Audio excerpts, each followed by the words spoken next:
Sunshine on your body, sand in your toes, and superb sailing abound. If you haven't already figured it out, I'm talking about Mexico, home to some of the world's best cruising grounds. Not just cruising, but also diving, fishing, fiestas, and plenty like-minded new friends. I know this already sounds like an ad, and why not? It almost is. Yet it isn't, because if you're watching this video, most likely you're about to bring your own boat into this beautiful land, and helping you get it here is our objective. You're about to apply for your temporary import permit, or what we call a tip. Very different from the other type of tip we're all accustomed to for service over and above, which in Spanish we call a propina. Get to know the word, it can come in handy. Like most countries, Mexico has its share of government procedures to navigate, and helping you handle the tip application efficiently and properly is why we're here, be it a sailboat, motorboat, mega yacht, or a small runabout on a trailer. Of course, if it is a mega yacht, you have people to do these things, and if those people are watching this video, well, let's just say I'm honored. Surprised, but honored. There's a lot to cover and we'll move pretty fast, but you can rewind as often as you want or really subject yourself to punishment and watch it from start to finish 5 times. First and foremost, we start with this.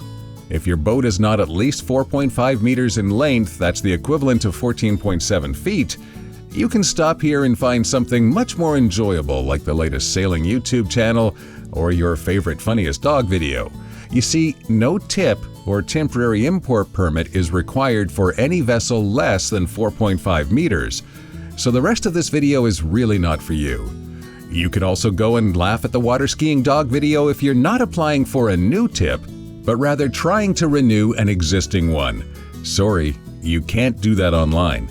Sure, you'll think you can because it'll let you go right through the process and even say the tip application is approved, but then you never get the renewed tip because after submission, some diligent government worker will see there's an existing active tip on the boat and will deny the renewal application. Second, this process only works for people who are applying with a North American passport, that being from Canada, the US, and Mexico, and it only works if you have an official registration on your boat.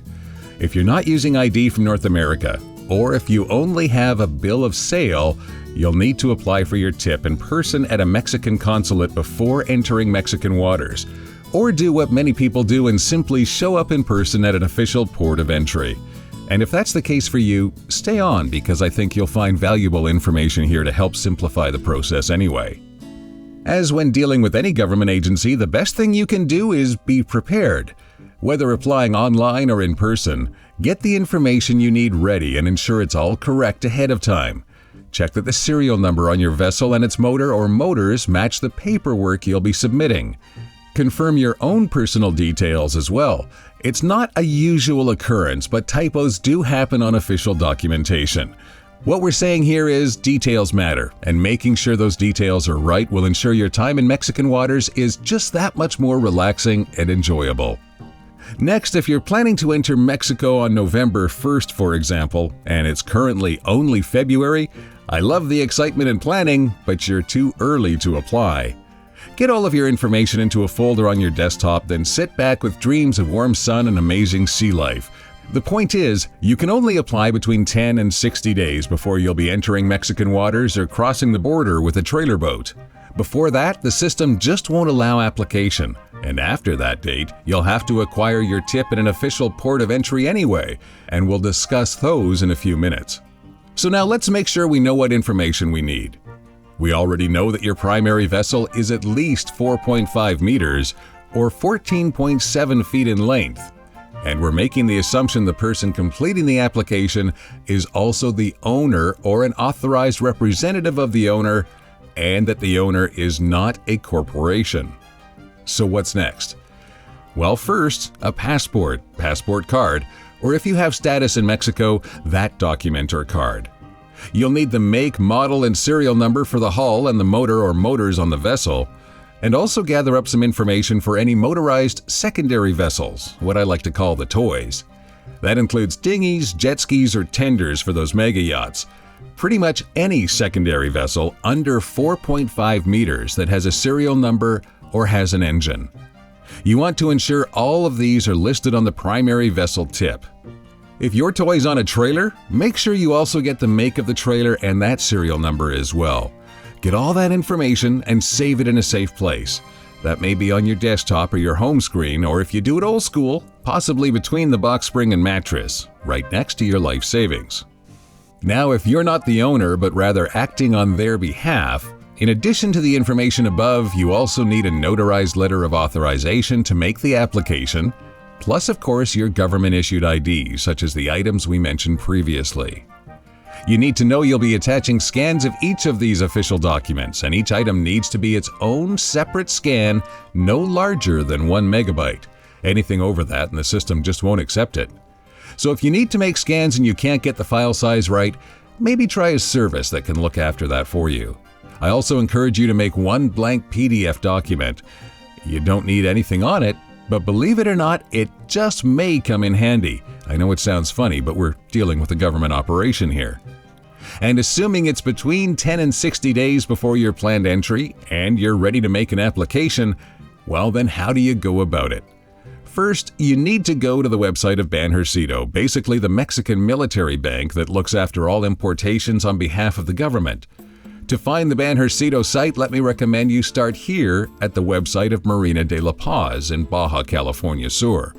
Their site's easy to find, has plenty of great information you'll want to know, like getting permits for the national parks or fishing, and can easily be found at the address of marinadelapaz.com. On the Marina de la Paz site, in the info section, there's an option for links of interest. And yes, there are links there pertinent to every cruiser in Mexico. And also a direct link to the exact site you need to get your temporary import permit. Select Banjercito Get Tip, then visit website. That'll take you directly to the Banjercito website for the temporary importation of vehicles. It's the same site for cars, trucks, boats, etc., so you may need it for other vehicles anyway. But no surprise, it'll be in Spanish. Now, if your Spanish is good enough to complete the application that way, bueno. If not, don't worry, there's a language toggle up here in the top right-hand corner of the page. We'll select English, but I do encourage all visitors to learn a little Spanish and practice it while you're here in Mexico. Don't be shy. The locals appreciate it. Next, we click on Begin a New Application. Then on the pop-up displayed, you must accept the simplified privacy notice. On the next page, we need to select boats, vessels, and doing so will bring up some important information you really should read. Take special note of the second item.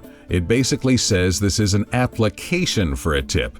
At this point, you're just submitting the information. A government agent still needs to review the application to ensure there are no problems, such as, for example, a previous tip that was never canceled.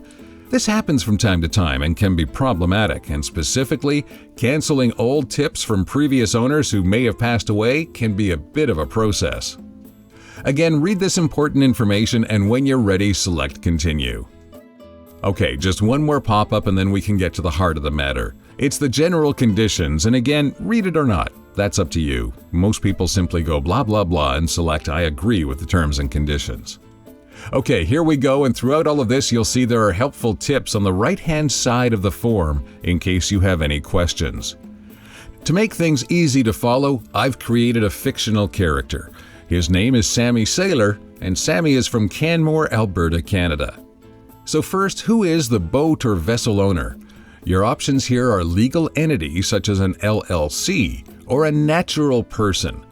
We're completing this as a natural person, meaning an individual owner. And that brings up the importer type, basically asking where are you from. So are you Mexican or are you from Canada or the US? If you hold status in Mexico, you can select either choice, but we're going to select foreign for Sammy, then passport as the document type, and Canada as the passport type.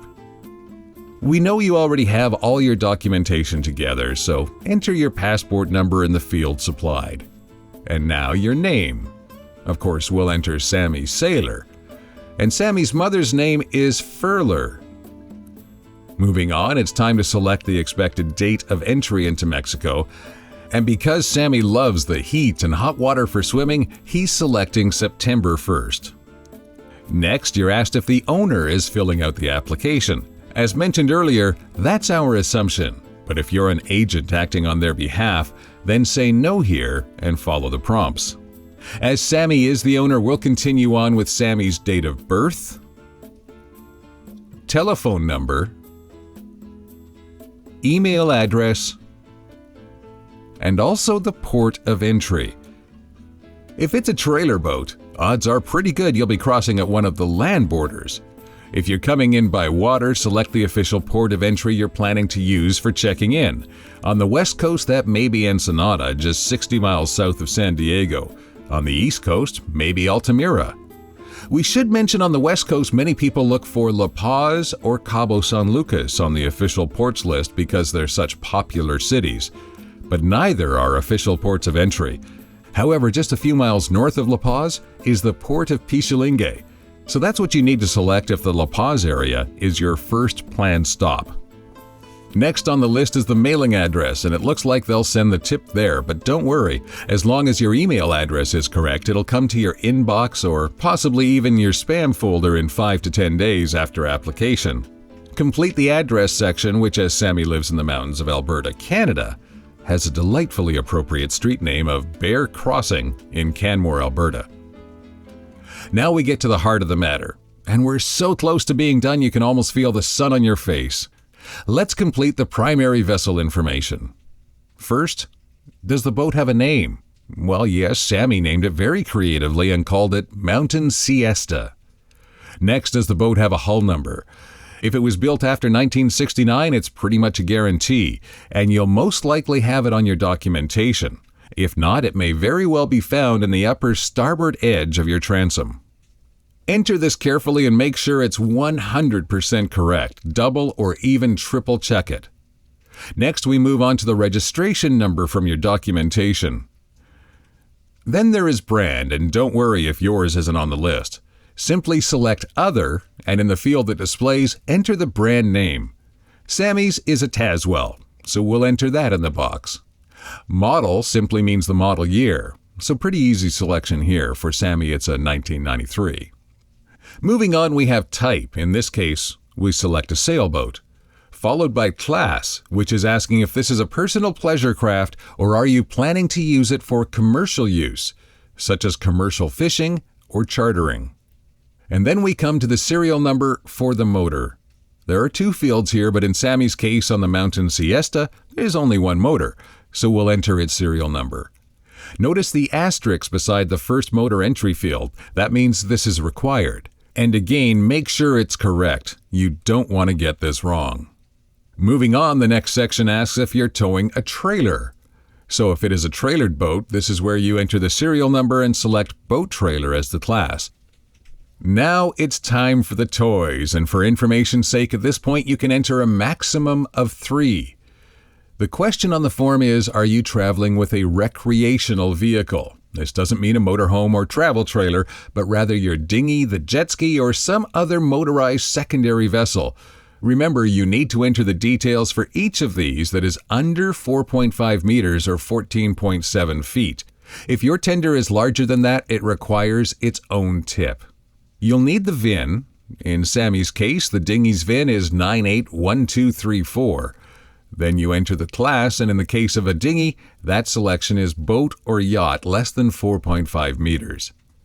The model year and the brand. And as you can see, there's not many selections for brand, so most likely you'll be selecting Other and entering in the brand in the field that displays. It's an Achilles for Sammy. Oh, and as we know, governments love their paperwork, so you'll need to have the registration or invoice for the toys you add to the tip. If you don't have the documentation for these items, don't mention them on the tip. The whole thing will be rejected. It is best to have and keep your documentation, but if you don't have it, you might want to think about leaving that toy behind or contact someone who does these temporary imports for a living.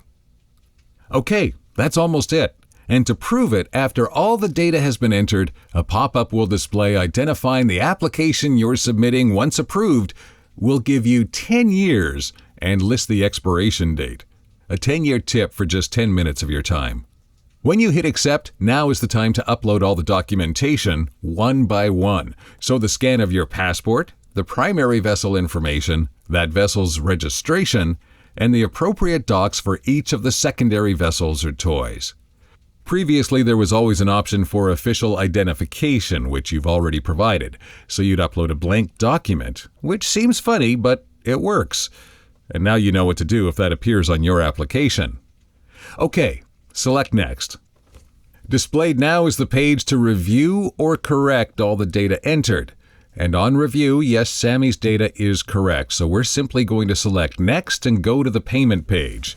The cost displayed is $1,065.92, but don't panic, that's not in dollars. It's pesos. So for a Canadian, call it about $75, and for an American, let's say 50 or so. Of course, that depends on the current exchange rate, but no matter how you slice it, that's one heck of a deal for a 10-year tip. Finally, fill in the credit card information for the Visa or MasterCard, which must be in the same name as the applicant of the tip. And sorry, Diners Club and Amex are not accepted. This is where we'll stop for the purposes of this video because we're not submitting a real application to temporarily import Sammy's boat. But you are. So in your case, you'd finalize the payment and voila, there you go, the application has been submitted.